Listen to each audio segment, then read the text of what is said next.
Now that your husband is dead, pack your bags and leave tonight. My daughter-in-law didn't raise her voice. She didn't need to. The words were soft, controlled, and somehow that made them worse. I looked at my son. Wade, the boy I had carried for 9 months. The man I had raised for 43 years. He didn't stop her. He didn't even hesitate. He just nodded, like they had already talked about it. Like this had already been decided. I think 2 weeks is more than enough, she added, reaching for her wine glass. But honestly, the sooner, the better. 2 weeks. To erase 32 years. I sat there for a moment, not moving, not speaking. The dining room felt unfamiliar. The same mahogany table, the same chairs, the same chandelier above us.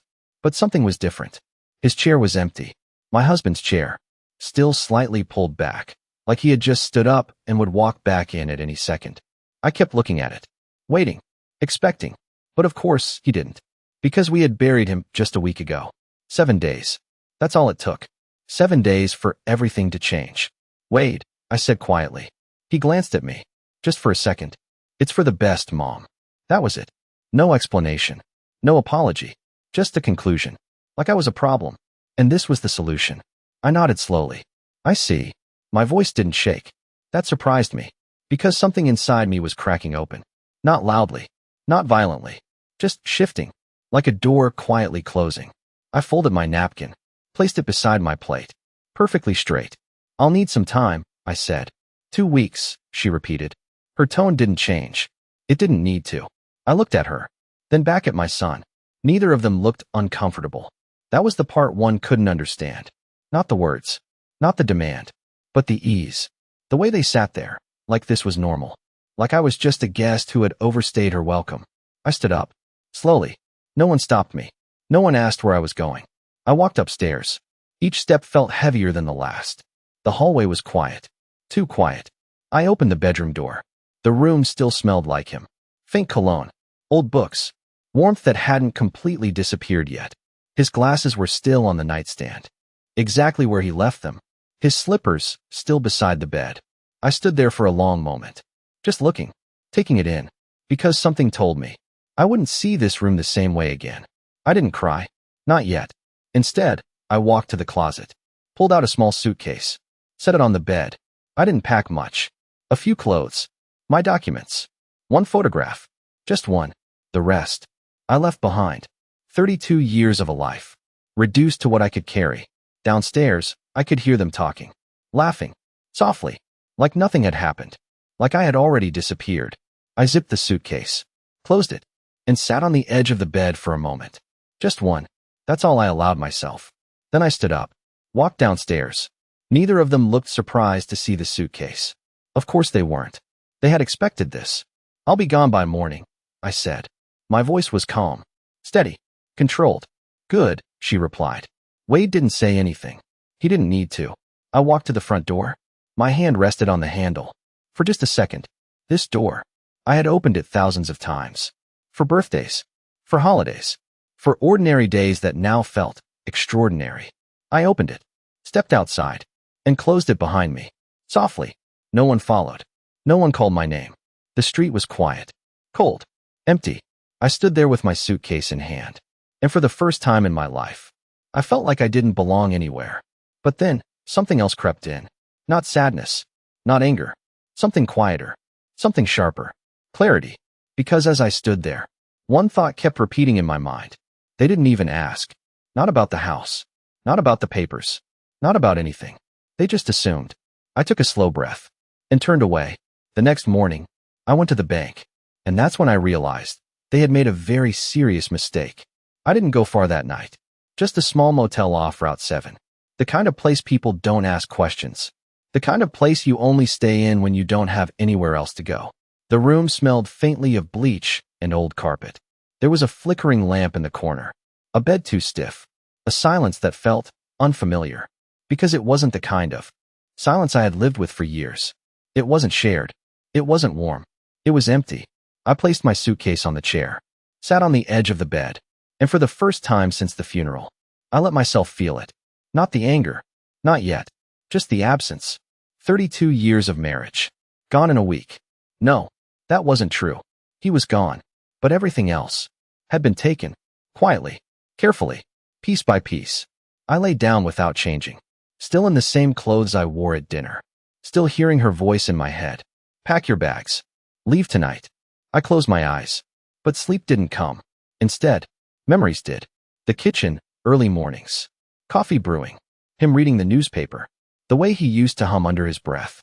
Small things, ordinary things, the kind you don't realize matter until they're gone. I turned onto my side. The pillow felt wrong, too flat, too cold.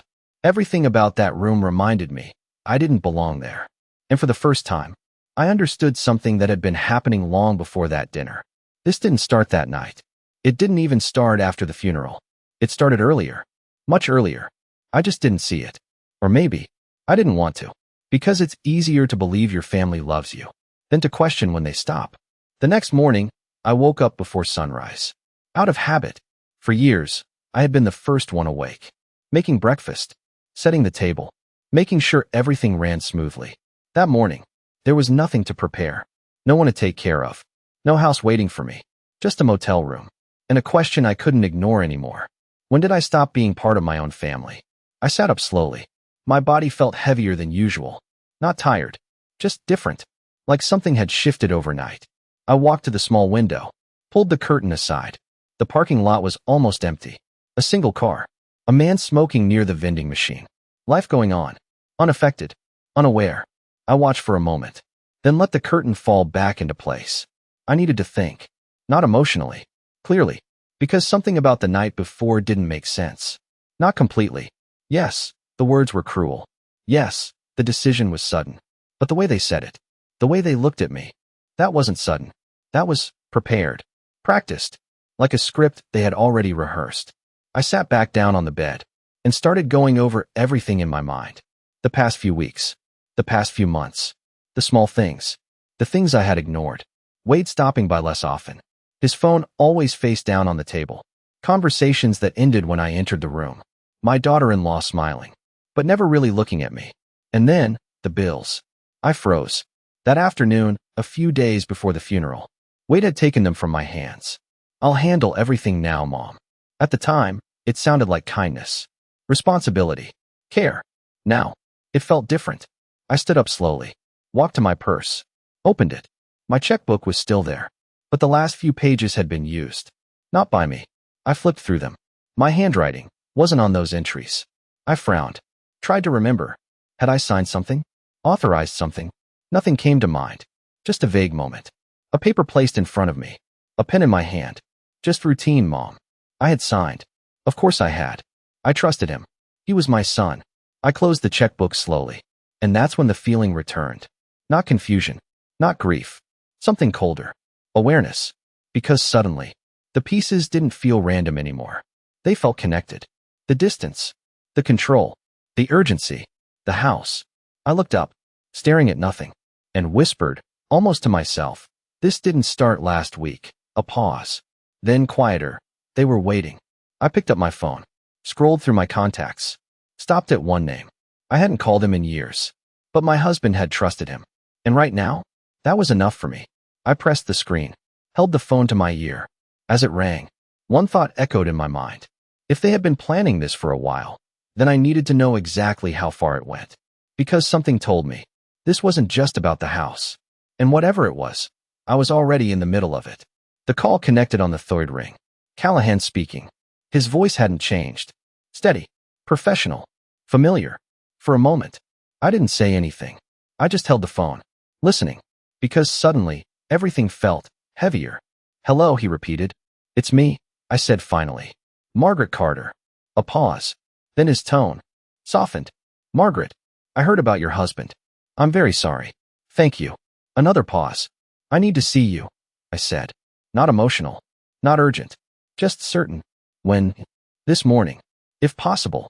He didn't hesitate. I'll make time. I hung up. Sat there for a second. Then stood. Everything I did after that felt deliberate. Measured.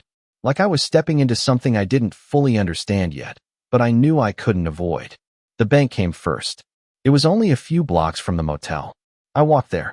The morning air was cold, but it helped. It cleared my head, grounded me, because what I was about to do required clarity, not emotion. Inside, everything looked the same. The same counters, the same polished floors, the same quiet conversations happening in low voices. Normal, ordinary, like nothing had changed. "Good morning, Mrs. Carter," the manager said when she saw me. She smiled. Warm, respectful, the way people used to look at me. "I need access to all accounts under my name," I said. Her smile faded slightly. "Of course. No questions. No hesitation. Just procedure." It took longer than I expected. Files, printouts, statements, numbers I hadn't looked at in years. Because I never needed to. My husband handled everything. And after he got sick, Wade stepped in. "I'll take care of it, Mom." I remember those words now. Clearly. Too clearly. At the time, they sounded reassuring. Now, they sounded like something else. I sat at the desk they gave me, stacks of paper in front of me, and I started reading, line by line, slowly, carefully. At first, nothing seemed wrong. Balances, transfers, routine payments. Then I saw it. A withdrawal. Large. Unusual. Not something we normally did. I frowned. Looked closer. The signature. Looked like mine. But it wasn't. Not exactly. It was similar. Close enough to pass. But not mine. I flipped to the next page. Another one. Same pattern. Same signature. Same amount range. Spread out over time. Careful. Consistent. Planned. My fingers tightened slightly around the paper. I didn't react. Not outwardly. I just kept reading. Because reacting too early would mean missing something. And I had a feeling there was more. By the time I finished, I had 3 separate statements set aside, all showing the same thing. Money leaving. Quietly. Regularly. Without my knowledge. I stacked them neatly, took a breath, and stood up. "Is everything all right?" the manager asked. I looked at her, and for a brief moment, I considered saying yes, pretending, walking away. But that moment passed. "I need copies of these," I said, tapping the papers lightly. Her expression changed. More serious now. Of course. When I stepped outside again, the world felt different. Not because it had changed, but because I had. Because now, I wasn't guessing anymore. I wasn't wondering. I was seeing. Clearly. Too clearly. This wasn't neglect. This wasn't misunderstanding. This was control. Slow. Quiet. Deliberate. I looked down at the documents in my hands, and one thought settled in my mind. Heavy. Final. They didn't just want me out of the house. They were already taking everything else. I turned toward the next destination. Callahan's office. My husband's lawyer. The man who knew everything we had built. Everything we owned. Everything we had planned. And as I walked, another thought surfaced. One I couldn't ignore anymore. If the money had been moving like this, if the house was already being discussed, if the decision to remove me had been so effortless, then this didn't start after my husband died. It didn't even start when he got sick. I stopped walking, just for a second, standing there on the sidewalk. People passing by, cars moving, life continuing, and whispered under my breath. They were waiting, a pause, then colder, for him to be gone. I tightened my grip on the papers and kept walking, because whatever I was about to learn next, I had a feeling it was going to change everything. Callahan's office hadn't changed. Same wooden desk, same shelves filled with neatly labeled files, same quiet atmosphere that made everything feel permanent, like nothing important could ever be lost here. I stepped inside, closed the door behind me, and for the first time since everything began, I felt something close to control. "Margaret," he said, standing up. "Please sit." I did, carefully, placing the documents from the bank on the desk in front of me. "I think something's been happening," I said. Not emotional, not dramatic, just factual. He didn't interrupt. He just listened, the way professionals do when they already suspect the answer. I slid the papers toward him. "These aren't my signatures." He adjusted his glasses. Looked down. Read. One page. Then another. Then a third. His expression didn't change much, but I noticed something small. A pause, right between the second and third document.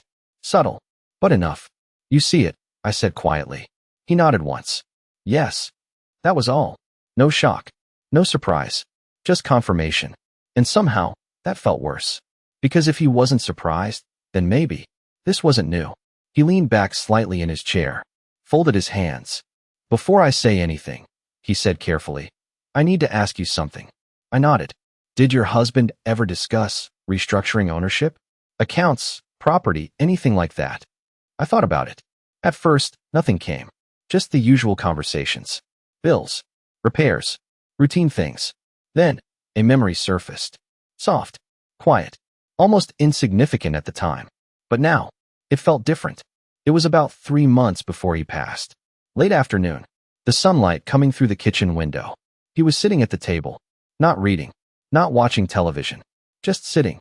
Which was unusual for him. He always needed to be doing something. Sit with me, he said. So I did. Across from him. The same table. The same chairs. Everything felt normal. But his eyes. They weren't. They were focused. Careful. Like he was choosing every word before saying it. Have you noticed anything different? He asked. I smiled lightly. You mean besides you refusing to let me cook without supervision? He didn't smile back. That's when I realized. This wasn't a casual conversation. About Wade, he clarified. I paused. Thought about it. Not really, I said. He's been busy. Work. Life. He nodded slowly. As if that's what he expected me to say. Then he reached into the drawer beside him, pulled out a folder, and placed it on the table. I've made some changes, he said. I looked at it, but I didn't open it. Changes. To protect you. That made me laugh a little. Not because it was funny, because it felt unnecessary. From what? I asked. He didn't answer right away. Instead, he looked at me, really looked at me, and said something I didn't understand at the time. From what people become when they think no one is watching. Back in the office, I blinked. The memory fading, but the weight of it, still there. He knew, I whispered. Callahan didn't correct me, didn't soften it. He suspected, he said. That word hung in the air. Heavy, careful, legal. But I heard what it really meant. He knew enough. My hands rested quietly in my lap. But inside, everything was shifting again. Not breaking this time. Rearranging. Aligning. Because now the pieces made sense. The distance. The control. The signatures. The timing. It wasn't random. It wasn't grief. It wasn't confusion. It was patience. On their side. And blindness. On mine. I need to see that file, I said. My voice didn't rise. Didn't tremble. But something in it changed. Callahan studied me for a moment. Then reached into his drawer. Pulled out a thicker folder. Placed it gently on the desk. This, he said, was not meant to be opened unless necessary. I looked at it. At my name. At my husband's signature below it. And for a brief moment, I felt something I hadn't allowed myself to feel yet. Not grief. Not anger. Something sharper. Resolve. Is it necessary? I asked. Callahan held my gaze. Then nodded once. Yes. I placed my hand on the folder. Didn't open it yet. Just rested there. Because I understood something now. Something I hadn't understood before. My husband didn't leave me unprotected. He just knew I wouldn't believe the truth until I saw it myself. I took a slow breath and opened the file. And as my eyes moved across the first page, one thought echoed in my mind. Clear. Cold. Final. They thought they were waiting for him to die. But they didn't realize he had already prepared for them. The first page was simple. Too simple. Legal language. Formal. Carefully structured. But I didn't need to read every word to understand what it meant. I had lived with this man for over 30 years. I knew how he thought, how he planned, how he protected. And this was protection. I turned the page. Slower this time. More carefully. Because now, I knew what I was looking for. And then I saw it. A clause. Short. Precise. Buried in the middle of the document. Easy to miss if you didn't know where to look. But I did. Because he had taught me that much. Always read the middle. That's where the truth hides. My fingers rested lightly on the paper. As I read it again. And again. Just to be sure. Because once would have been enough. But I needed certainty. Not hope. Not assumption. Certainty. Do you understand what that means? Callahan asked quietly. I didn't look up. Yes, I said. My voice was calm. Too calm. Because inside, something had just shifted. Completely. The house was still mine. Legally. Fully. And more than that, any attempt to transfer, sell, or reassign ownership, without my explicit, verified consent, would be considered fraud. Not misunderstanding. Not miscommunication. Fraud. I leaned back slightly in the chair. Let the words settle. Not because I doubted them, but because I needed to feel them. Fully. Completely. After everything that had happened, after everything I had heard, after everything I had seen, this wasn't just information. This was ground. Solid. unmovable. And the accounts? I asked. Callahan nodded. Protected under the same structure. Joint oversight was temporary. It expires upon your request. Temporary. I almost smiled. Almost. Because suddenly, every helpful action, every "I'll take care of it, Mom," every quiet shift in control, made sense. They weren't taking over. They were waiting. Waiting for access. Waiting for permission. Waiting for me to stay unaware long enough. For it to become irreversible. But they miscalculated. Not me. Him. I closed the file gently. Carefully. The way you close something that matters. Something that changes everything. Do they know? I asked. Callahan shook his head. No, a pause. Your husband insisted it remain confidential. Of course he did. Because if they had known, they would have acted differently. More careful. More patient. More dangerous. I stood up. Slowly.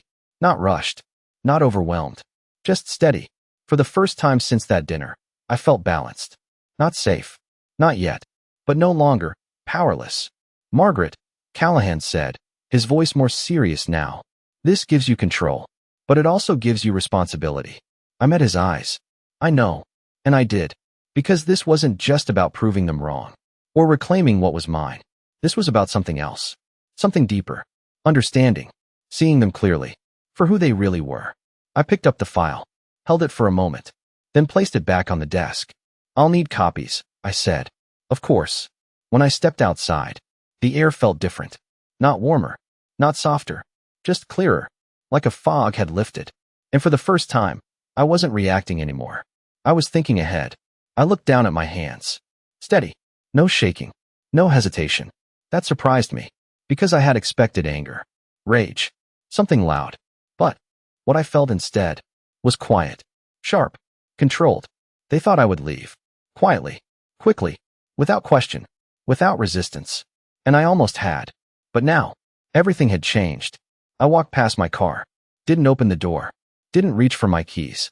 Instead, I kept walking. Past the parking lot. Past the sidewalk. Toward the street. Because one thing was clear. I wasn't going back home. Not yet. And this time, that was my decision. I didn't go back that day. Not after the bank. Not after Callahan. I needed distance. Time. Space to think without their voices in my head. So I stayed at the motel one more night. Same room. Same silence. But it felt different now. Not empty. Not lost. Just temporary. The next morning, I packed my suitcase again. Carefully. Neatly. Like I always had. Because habits don't disappear overnight. Even when everything else does. I stood by the door for a moment. Hand on the handle. And asked myself one question. Am I ready? Not to confront them. Not yet. But to see them clearly. Without excuses. Without denial. The answer came quickly. Yes. When I arrived at the house.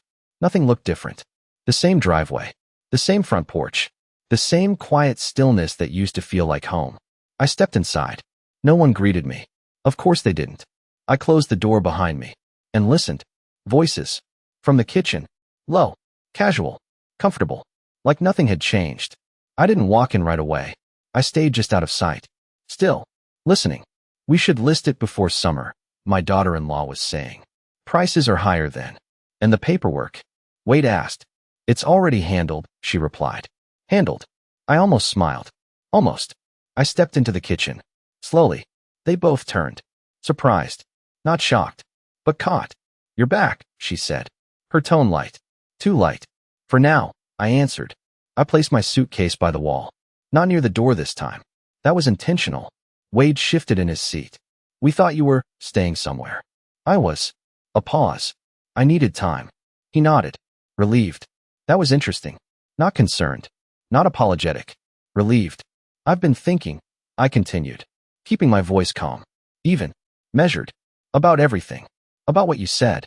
About the house. Her eyes sharpened slightly. Just for a second. Then the smile returned. Polished. Controlled. And, she asked. I walked to the counter. Set my purse down. Took my time. Because timing matters. More than words. I think you're right, I said. Wade blinked. What? This house is too much for me alone. Silence. A small one. But real. I could feel it. My daughter-in-law recovered first. Of course she did. I'm glad you see that, she said quickly. It's for your own good. I nodded. Yes. Another pause. But I'm not leaving yet. That changed things. Subtly. But enough. What do you mean? She asked. Her tone still polite. But tighter now. I mean, I need time to organize things properly. I met her eyes. Paperwork. Accounts. Decisions. The word paperwork landed exactly where I wanted it to. I saw it. That flicker. Small. Quick. But real. Wade looked between us. Confused. What kind of paperwork? I didn't answer immediately. I let the silence stretch. Just a little. Then, the kind your father used to handle. No one spoke. For a moment, the room shifted. Not dramatically, but enough. Because now, they weren't completely comfortable anymore. I thought you said you'd take care of that. I added, looking at Wade. I did, he said quickly. I mean, I have been. I know, I said softly. And I meant it. That was the problem. I walked past them, toward the hallway. Slow. Unhurried. Like I belonged there. Because I did. I'll be upstairs, I said. If you need me. I didn't wait for a response. I didn't need one. Upstairs, everything was exactly as I left it. Untouched. Unchanged. Like time had paused. But I hadn't. I set my suitcase on the bed. Didn't open it. Not yet. Instead, I walked to the nightstand. Picked up his glasses. Held them for a moment. Then set them back down. Carefully. Because now, I understood something important. This wasn't about reacting. Not anymore. It was about watching. Listening. Letting them believe. Nothing had changed. Downstairs, I could hear them again. Voices. Lower now. More cautious. That was good. That meant they were thinking. Adjusting. Trying to figure me out. I sat on the edge of the bed. Still. Quiet. And let one thought settle in. Clear. Cold. Precise. I didn't need to rush. I didn't need to confront them. I didn't need to prove anything. I just needed them to keep talking. Because the more they talked, the more they revealed. And this time, I was listening. I didn't unpack my suitcase. That was deliberate. Because I didn't want them to feel comfortable. Not completely. Not yet. Instead, I left it on the bed. Closed. Unopened. A quiet reminder. I could leave at any moment. Or stay. On my terms. The house was different now. Not physically, but emotionally. Every room felt layered. Like there were conversations hidden inside the walls. Decisions made without me. Plans already in motion. I moved slowly. From the bedroom, to the hallway, to the stairs. Listening. Always listening. Because silence tells you things words don't. The kitchen was empty. But not untouched. A folder sat on the counter. Half open. Careless. That surprised me. Because she wasn't careless. Not usually. I walked closer. Didn't rush. Didn't hesitate. Just natural. Like I belonged there. Because I did. I glanced down. Just a glance. But it was enough. Property listings. Printed. Highlighted. Circles around prices. Notes in the margins. Her handwriting. Sharp. Precise. Ambitious. I didn't touch it. Not yet. I just stood there. Looking. Absorbing. Because sometimes, seeing is more powerful than holding. Footsteps. Behind me. I didn't turn right away. I let her speak first.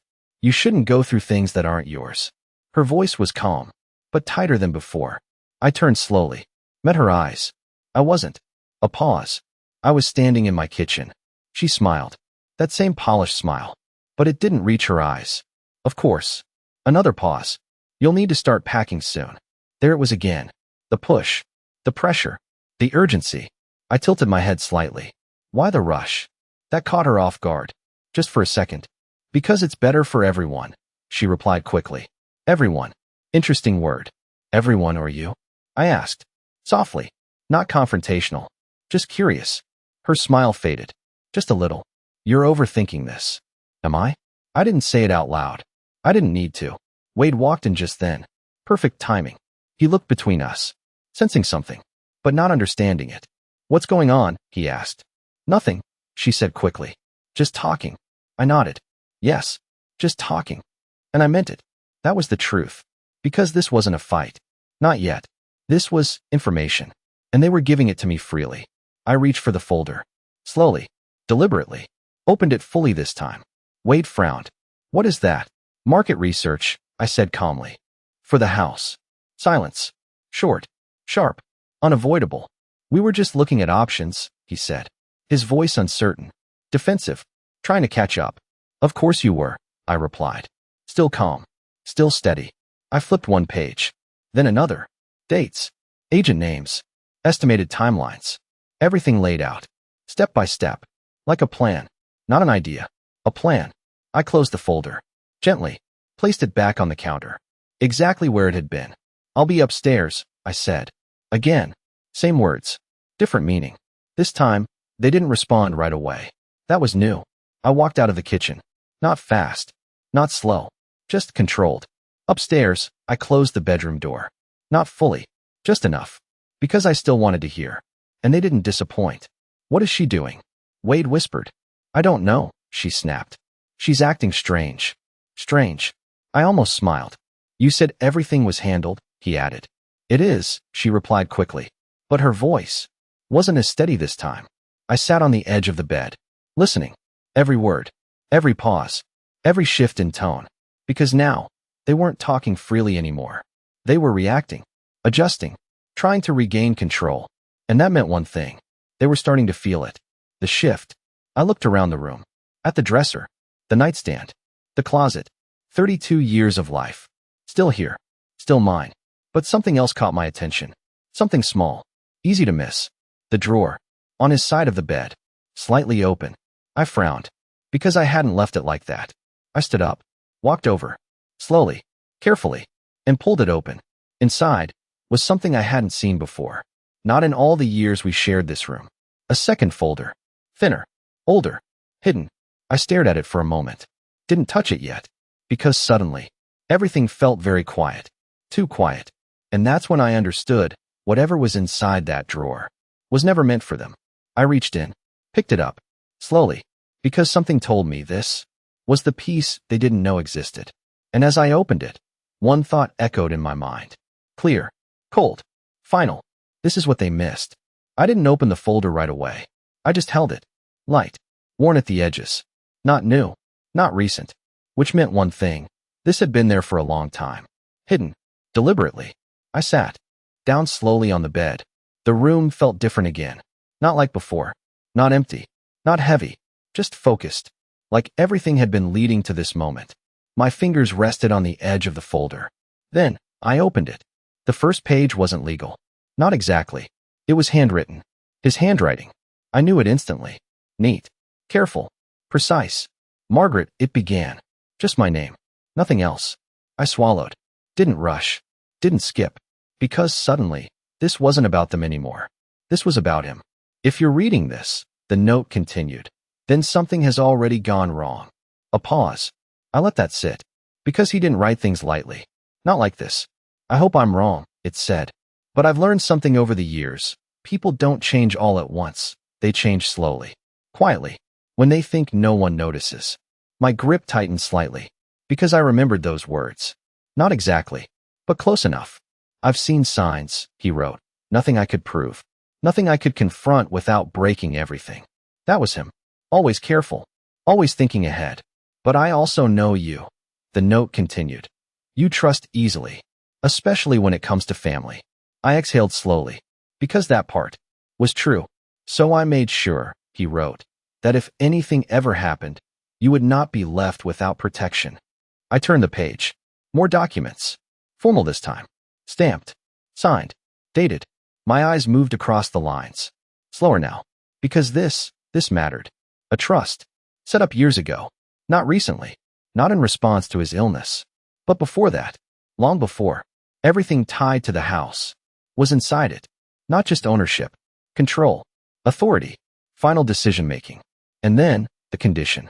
I stopped reading. Just for a second. Because I needed to be sure. Then I read it again.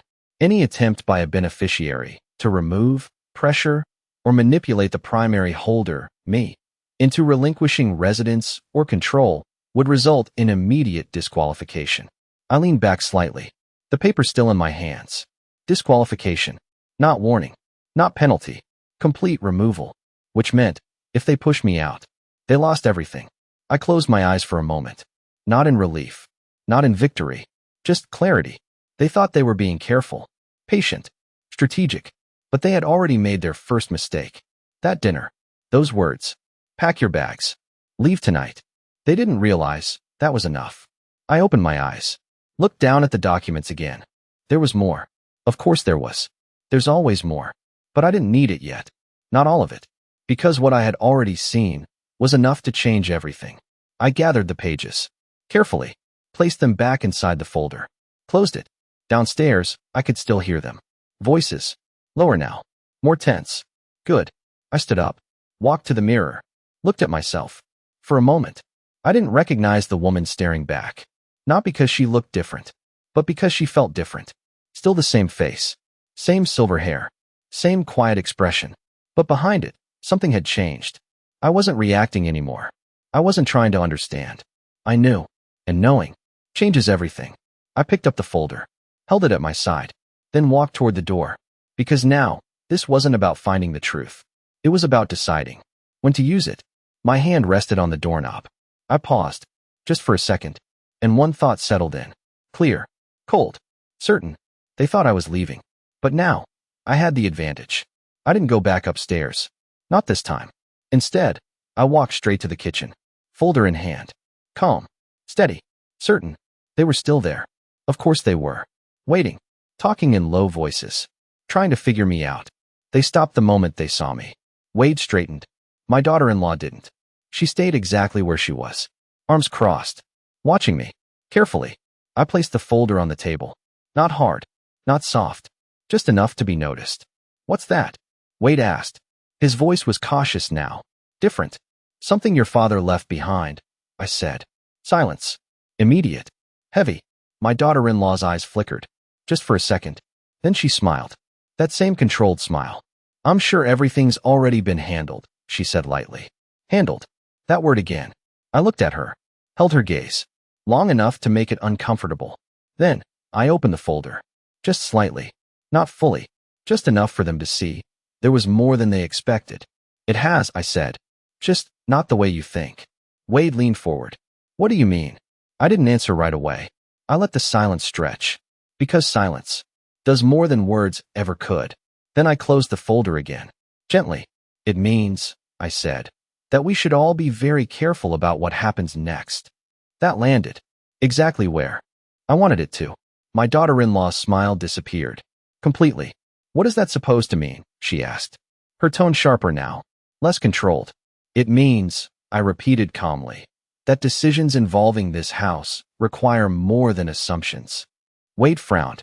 Mom, no one's making assumptions. I tilted my head slightly. Aren't you? Another pause. Short, but tense. Because now, they weren't comfortable anymore. Good. My daughter-in-law stepped forward. Slow. Measured. Like she was trying to take control back. We're just trying to help you, she said. The words sounded right. But the tone didn't. I know, I replied. And again, I meant it. That was the problem. She exhaled. Sharp. You can't manage this house alone. You're right, I said. That caught her off guard. Again. But I don't need to. Silence. Wade looked between us. Confused now. Mom, what's going on? I turned to him. Really looked at him this time. Not as a son. Not as the boy I raised. But as the man sitting across from me. What's going on? I said quietly. Is that your father made sure I wouldn't be left without a say. His expression shifted. Slightly. But enough. What does that mean? He asked. It means, I said, that we'll talk about everything. A pause. Properly. My daughter-in-law let out a small laugh. Sharp. Unpleasant. We've already talked about it. No, I said calmly. You decided. That hit harder than anything else I'd said. Because it was true. And truth, when spoken quietly, cuts deeper. The room went still. For a moment, no one moved. No one spoke. Then Wade stood up. Slowly.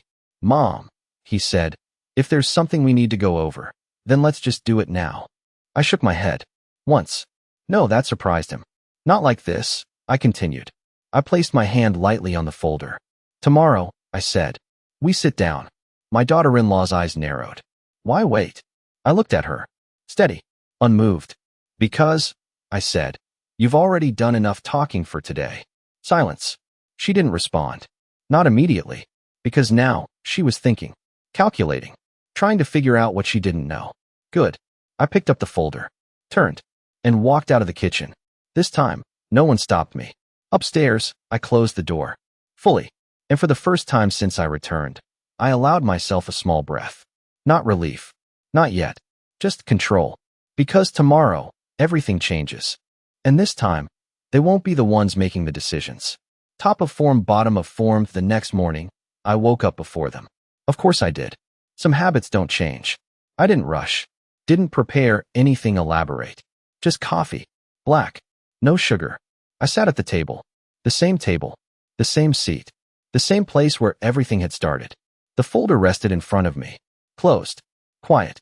But heavier than anything else in the room. I waited. Footsteps. Upstairs. Then downstairs. Slow. Uncertain. Wade walked in first. He stopped when he saw me. Already sitting there. Already waiting. "You're up early," he said. "I always am." He nodded. Didn't sit right away. That was new. Then she walked in. Composed. Dressed. Prepared. But I noticed something small. Her eyes. They moved to the folder immediately. Then back to me. "Good. Coffee?" I asked. "No," she said quickly. Wade sat down. Across from me. Same position as before. But this time, he didn't look comfortable. "Let's talk," he said. I nodded. "That's why we're here." I opened the folder. Slowly. Deliberately. No rush. No drama. And placed the first document in front of him. He looked down. Read. Frowned. "What is this?" he asked. "Keep reading." He did. Page after page. Slower each time. I watched his face. Because that tells you more than words ever could. Confusion. Then doubt. Then something else. Something heavier. "This says," he started. Then stopped. Looked at me. "Yes," I said. "This says the house is still in your name." "Yes." "But that doesn't make sense," he said. His voice lower now. "It makes perfect sense," I replied. My daughter-in-law leaned forward. Reached for the paper. Scanned it quickly. Too quickly. "This doesn't change anything," she said sharply. I didn't respond to her. "Not yet." "Keep going," I said to Wade. He flipped to the next page. And that's where it hit him. His hands paused. Mid-page. "What is this?" he whispered. "The condition," I said. Silence. Real silence this time. Not uncomfortable. Not awkward. Heavy. Final.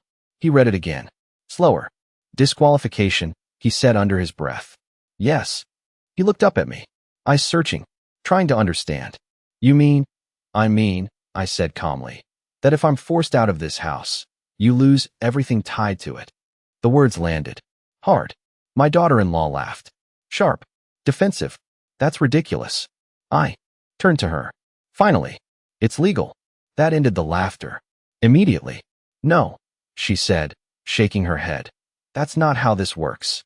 "It is," I replied. Wade leaned back. His chair creaking slightly. "You knew?" he asked. I held his gaze. No, a pause. "Your father did." That hurt him. I saw it. Not because of the money. Not yet. Because suddenly, this wasn't just about me. It was about him. Being wrong. Being misled. Being used. My daughter-in-law stood up. Abrupt. "This is manipulation," she said. "He's trying to control everything from the grave." "No," I said quietly. "He's protecting what he built." Silence again. She looked at Wade. Waiting. But he didn't look back. He was still staring at the paper. Still reading. Still processing. Because now he couldn't unsee it. All this time he murmured. "Yes." I closed the folder. Slowly. "Now you understand why I said we should be careful." He nodded. Barely. And for the first time, he looked unsure. Not confident. Not certain. Just unsure. "Good." I stood up. The chair slid back softly. "This conversation isn't over," I said. I looked at both of them. But the assumptions are. My daughter-in-law didn't speak. She couldn't. Because now, she didn't know what to say. I picked up the folder. Held it close. And as I turned to leave, I paused. Just long enough. "You should have waited," I said. Then I walked away. And this time, they didn't follow. I didn't go far. Just upstairs. Closed the door. And sat down. I didn't cry. Not this time. Instead, I listened. Because I knew. They would talk. And they did. At first, silence. Heavy. Uncomfortable. The kind that fills a room when something irreversible has just been said. Then, her voice. Sharp. Controlled, but barely. "This doesn't make sense," she said. "I've never seen anything like that." Wade didn't answer right away. That was new. Because before, he always did. He always followed her lead. Agreed. Backed her up. But now he was quiet. Reading again. Thinking. "I signed the papers," he said finally. His voice lower. Uncertain. She turned to him. Fast. "What papers?" "The transfer, the ownership, everything." I handled it. Her expression changed. Subtle, but enough. You handled it, she repeated. Yes. A pause. That's what I thought. What do you mean that's what you thought? She snapped. Another pause. Longer this time. Because now, he was putting things together. Slowly, but clearly. I never saw this clause, he said. Because it doesn't matter, she replied quickly. Too quickly. It matters, he said. That surprised her. I could hear it. In the silence that followed. Because that was the first time, he pushed back. She's just trying to scare us, she said. Is she? That question hung in the air. And for the first time, she didn't have an answer ready. I leaned back slightly against the headboard. Eyes closed. Not to rest. To listen better. Because now, this wasn't about me anymore. This was about them. And what happens? When the plan breaks. You said everything was handled, Wade continued. It is, she insisted. No, he said quietly. It's not. That was the moment. The shift. Small. Almost invisible. But real. Because doubt had entered the room. And once doubt is there, it doesn't leave. You're overreacting, she said. But her voice wasn't steady anymore. I don't think I am. Another pause. What aren't you telling me? He asked. That question wasn't for me. And that made it powerful. Because now, the suspicion wasn't directed at me. It was turning inward. Nothing, she said. Too fast. Too sharp. I opened my eyes. Stared at the ceiling. Because I had heard that tone before. Not from her. From people who were about to lose control. You knew about the accounts, he said. Silence. You helped set everything up, he added. I helped organize things, she corrected. That's not the same thing. No, he said slowly. It's not. Another pause. Longer. Heavier. Because now, he wasn't just confused. He was questioning her. And that changes everything. I sat up slowly. Not because I needed to, but because I understood something important. This was the part most people get wrong. They think the victory comes from confrontation, from proving someone wrong, from exposing everything all at once. But it doesn't. It comes from timing, from letting the truth do the work for you. And right now, the truth was already inside that room, working, breaking things apart, without me saying another word. Downstairs, voices again, lower, more tense. What happens if she doesn't leave? Wade asked. A pause. She will, she said. But it didn't sound like certainty anymore. It sounded like hope. And if she doesn't, he pressed. Silence. Real silence. Because now, they were facing something they hadn't planned for. Resistance. Not loud. Not dramatic. Just present.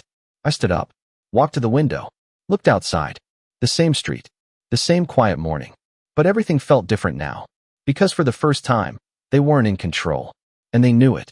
I rested my hand lightly against the glass. Cold. Solid. Real. Just like the truth. And one thought settled in. Clear. Precise. They weren't afraid of losing the house. A pause. They were afraid of losing everything. I didn't go downstairs right away. I gave them time. Not out of kindness. But because I understood something now. People reveal more when they think you're not listening. By the time I walked back into the kitchen, the house felt different. Quieter. Not peaceful. Controlled. Wade was sitting at the table. Alone. That surprised me. He looked up when he heard my footsteps. And for a moment, I saw something I hadn't seen in a long time. Uncertainty. Mom, he said. Not we. Not she and I. Just, Mom. That was new. Where is she? I asked. He hesitated. Upstairs. A pause. We argued. I nodded once. Of course they did. I walked past him. Poured myself a cup of coffee. Sat down. Same chair. Same place. Everything had come full circle. She didn't tell me everything, he said. I didn't respond. Because now, I didn't need to guide the conversation. He continued on his own. I thought I understood how things were set up. A pause. I didn't. No, he didn't. And that was the problem. I wasn't trying to push you out, he added quickly. That made me look at him. Not with anger. Not with disappointment. Just clarity. You didn't stop it, I said. That was enough. He looked down. Didn't argue. Didn't defend himself. Because he couldn't. Silence filled the space between us. Then, soft footsteps. She came back. Composed again. But not the same. Something had cracked. I saw it in her eyes. Not fear. Not yet. But calculation. She was adjusting. Trying to recover. We need to discuss next steps, she said. Still confident. Still controlled. I nodded. We already have. That stopped her. Because she didn't expect that answer. This isn't over, she added. I tilted my head slightly. No, I said. It isn't. A pause. But the part where you decide things for me. I let the sentence hang. Because sometimes, what you don't say matters more. I'm not leaving, I continued. Simple. Direct. Final. Her jaw tightened. You can't manage this house alone. There it was again. The same line. The same angle. But it didn't land the same way anymore. I won't be alone, I said calmly. Wade looked up. What does that mean? It means, I said, I'll decide who stays here and who doesn't. Silence. Heavy. Immediate. Because now, the roles had changed. Completely. This is our home too, she said sharply. I looked at her. Really looked at her. No, I said quietly. And that one word did more than anything else. Because it wasn't loud. It wasn't angry. It was certain. Legal. Unmovable. Wade exhaled slowly. Ran his hand through his hair. What happens now, he asked. That question wasn't for her. That mattered. I stood up, took my coffee, and walked toward the hallway. Then stopped. Turned slightly. Not fully. Just enough. That depends, I said. On what? I paused. Let the silence stretch. Because this was the moment. The only one that mattered. On whether you start acting like my son again, a beat, or remain her partner. No anger. No accusation. Just a choice. Clear. And for the first time, he understood it. Not the house. Not the money. The line. I continued walking. Up the stairs. Back to the room that was still mine. And as I closed the door behind me, one final thought settled in. They thought I was weak. They thought I would leave quietly. They thought they had time. But they forgot one thing. I didn't build that life by accident. And I wasn't about to walk away from it without deciding how the story ends.